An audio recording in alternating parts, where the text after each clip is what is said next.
Oakwood. You see like Oakwood come out and see what we do. So SALT stands for Service and Love Together, and it started in 2011 with a few young people that just wanted to help out the community, and it kept growing as the years went on. And so I started here. I've been around since that time, but I got like committed and actually became a part of it as a pastor in 2021. So I've been here since then. It's about 3 years working out here. So we work out here. So our main thing is just having a mobile day drop-in service center in the metropolitan area. That's our goal, right? Every city to have something like this where we can help those that are experiencing needs. We have a shower trailer, laundry trailer, case management. It's a whole like system that definitely God's been able to help us grow, right? Like 3 years ago when I started, all we had was this trailer and a little trailer, and we were outside. We weren't even in the building, and you're about to see. Like, it was out there, and whatever you're experiencing with the heat, I was in it just in a little box. Like, it was horrible, but the service was there, and it was definitely something I wanted to keep doing. So this is the shower trailer. It has 4 showers, 2 on each side. There's toilet, there's shower, there's a sink. Each person gets 11 minutes, and yeah, we give them towels, washcloths. They go in the registration, which you're gonna see. We give them clothes, hygiene products, anything that they need for the day to take a good shower. And so one of the biggest things that I wanted to start off with is relationships. I think is the greatest service we provide here. Because there's individuals in my family that the first thing that people usually see is somebody's like homeless. Like the first thing we don't call them homeless, is homebound, right? Homeless is not who they are, it's what they're experiencing, right? So it's kind of changing that narrative from the get. And also it's that false narrative like that they're out here because of addiction and mental health, right? Or mental illness. Those are factors, but there's people in my family that struggle with addiction. There's people in my family that struggle with mental illness. They're not homeless. Why is that? Relationships. It's relationships. And so the thing that we provide here, aside from these services, is relationships. So one of my personal things that I have to do is build relationships with individuals, right? Let them know that they're cared for, that they're loved, that they're seen, right? But if we get them into housing, we also do visitations afterwards. And keep visiting, keep staying in those relationships. So once I take you guys inside, and get out of the sun, right? So you can follow me.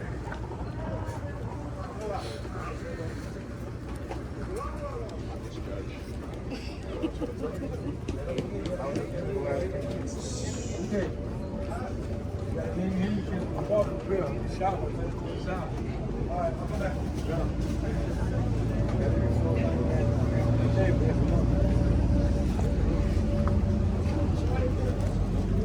No, you gonna move on inside out.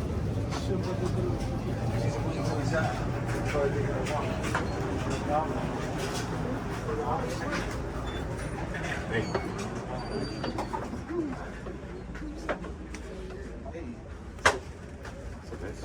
Excuse me for that. Good to see you again, man. I can see. Oh, hey, what's up, man? I didn't recognize what you get there. You know what I'm saying? Yeah. All right. Been good.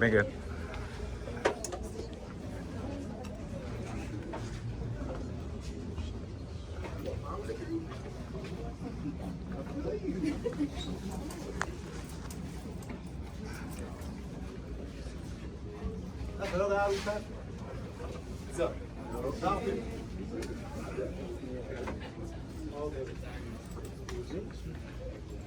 So this is the inside operation.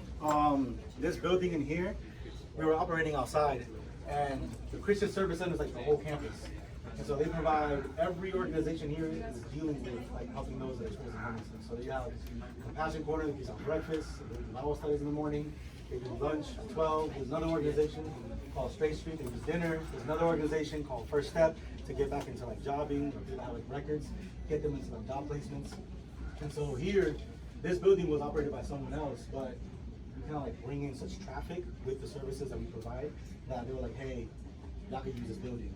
And like, they cleaned it out and pretty much let us move in. Because I'm gonna tell y'all, we were operating with this little itty bitty trailer. Most of what you see here was from that little trailer. So we have the mental health counseling room. So we have someone that literally just offers free therapy every week. They also do like art therapy at times. So there's a lot of artwork that we have from like our friends. So Boy Scouts came and renovated that room and made it into like a barber shop. So like barbers that want to volunteer their time, they come and just be cutting hair. What else? Yeah, that's pretty much it. And then we get a lot of like clothes that you guys gonna be helping out like sort through. Because on Sundays we give out clothes as well. So we really try to like provide that need that they need immediately. And I feel like that's like that one thing was okay, showers, laundry, clothes. But then you come into like, well, a step into case management, you know. And sometimes they're like, no, I don't want to do that right now. So none of our services are restricted. Like you have to like go to a Bible study if you want, you know, X, Y, Z. Like no, like this is the services. And I've personally seen it where that person for like 2 years or a year is just like getting services, and that one day comes and it's like, I'm tired of this. I want to get into like rehab, or I want to get clean, or I want to get into housing. What do I need to do? And by that moment, we already have enough rapport and relationship where it's like, all right, step in here, meet with the caseworker, and develop a whole plan. And I've seen it, man. Like, I've personally seen like some of my friends go from being in the streets to like being housed, having a job, coming back and volunteering, which is crazy to see, man. And it's super dope. So yeah, that's like this little area. Quick question. Oh yes, please. Any questions? I could definitely. I don't. When you say case management, what does that encompass? Just so that we understand. So we have. It was Edwin. The guy that the finances. So with case management, we do an intake to see like where are you? Like, do you have an ID? Do you have Social Security? Do you have birth certificate? Like, where are you?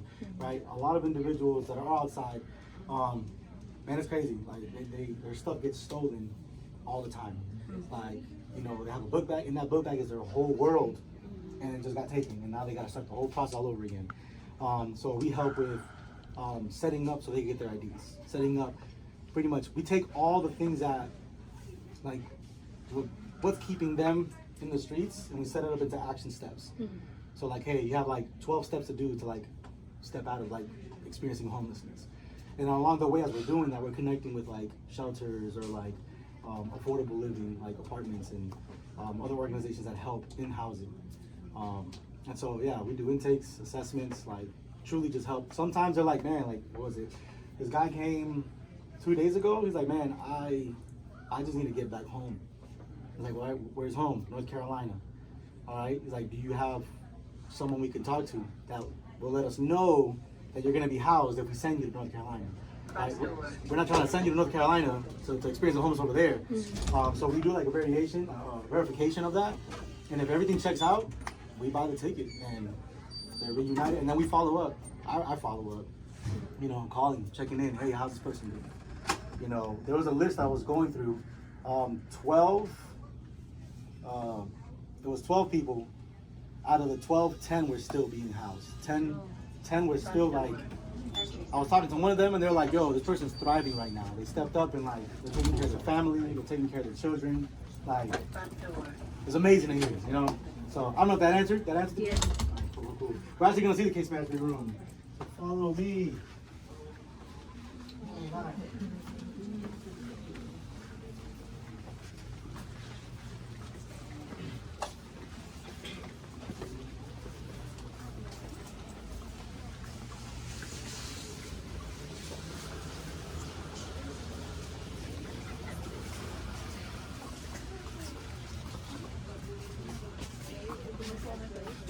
Yeah, they got some people in there, but we're just gonna pass through. You can see that, but we pass through.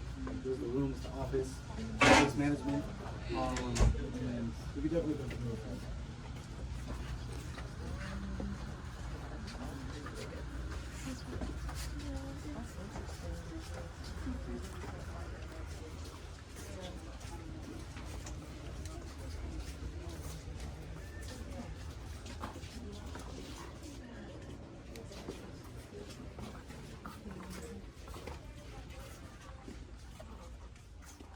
So this is the registration room. So this is the room I was telling you was in like a little room. So here we provide. So when someone comes in for services or like a need, they come to that window and they just say like, hey, this is what I need today, right? Shower or hygiene. So we provide those services. So once they sign up there, we kind of have a list. We developed our own like software that kind of like takes all the names and also the items that are being used. One of the things here at Salt is that we're really data driven. So everything we give out, we tally. Like t-shirt, large, you know, a medium women's shirt, you know, size 10 women's shirt, like everything. How many showers we do, because we realize like having all that data shows the impact we're making in the community. So much so that other organizations, like we tell the hospital, like we're helping you guys kind of lower, you know, people go to the ER, you know, and they're like, well, how do you know? It's like, this is the data, you know, and so like it's showing, and because of that, Advent Health is like a huge partner of ours. The city of Orlando is a huge partner of ours. Just to like a little side note real quick, like whatever you're doing, definitely like move, like you already have the support. That's Desiree. So in 2019, we were serving like once or twice a month. We wanted to like step it up and do like 3 times a week because the need was growing, right? Then 2020 happened. What happened in 2020? COVID. The whole world shut down, right? And so we reached out to the city for a grant, right? So that we could operate more days, because when COVID happened, all the shelters shut down. So now you have a bunch of people that are in the streets getting no kind of services. But at the time, we're mobile. It's a shower trailer, and this whole room was in this little trailer, right? So the first time we went to them, they were like, nah, you're good. And that was that. The world shuts down. Guess who came back? The city. Hey, let's revisit what, you know. But the thing was this, is that when we got, I guess, denied, or like, hey, nah, we're not gonna fund your operation. Eric, who's the founder, and a few of the leaders that are here, they decided to keep operating as if they got the money. Like, we're gonna keep, like, listen, it's a lot of it was out of pocket, a lot of it was like, hey, let's keep, you know. And when the city came back, there was already an infrastructure, so when the money was given, now we could like really kind of go with it. No, it is. That sink into your soul and talk about it in the bus. But you know, it just grew like, hey, and it kept growing. When I started here at Salt, there was only 12 employees outside, right? Now, and only 1 trailer. Then we got the laundry trailer in 2021. Towards the end of it, and the mayor came out and declared that April 15th is Salt Day in Orlando. You know, yes, and then like the news came out, and so like we're actually constantly getting like recognition from the news, from the work we're doing. What else? Yeah, that. So now we have 5 trailers as of 2024. We got 5 trailers working around different parts of Orlando and different cities around Orlando. We have Sanford, we go to Tampa, we go to Daytona. We spearhead like outposts in other states. So we got one in San Diego. I was in Texas last month. The month before that, I was in North Carolina and Charlotte. So like, and that was like, the thing is growing, right? But it all started with like 2 trailers outside, you know. And then people just saying, you know what, I'm just gonna serve the community, and I'm gonna move like I got the money, even though I don't, you know. And the money will come. I'll tell you that right now. The money will come, and we see that the money given, the need is like in proportion to it. So like I think last year we racked up like 2 million. But in donations and like grants and stuff like that, but we see that the need is just it's there. So the services we provide here is not just clothing, we do mail services as well. I think right now we have about like 600 individuals that we collect mail for, because they don't have mailing address. So like we're gonna get a check, or you're gonna get like, you know, stuff. So we provide that. The most minute thing, but it's not as minute when I actually mentioned it. It's charging station. To charge your phone. Like, how do you feel when your phone dies? Like, the world like freaking out. So imagine like a whole, like that's all they have. So we have a charging station, mail, hygiene, clothing, sheets and blankets, purses, like anything that we get that's donated, it's kind of just given out, you know. So we operate Sunday through Thursday here, 9 a.m. to 4 o'clock, and like shut down every day. So that's pretty much like the tour. And I do Bible studies every day from 3 to 4 upstairs in the building. And on Sundays, I try to bring in churches to have services out here. We're closed Friday and Saturday. So that's literally like a little tour, you know. Thank you guys for bearing with me. But we are going to, if we could go back out towards the lobby, we are going to split you guys up into groups to help us out. And I thank you.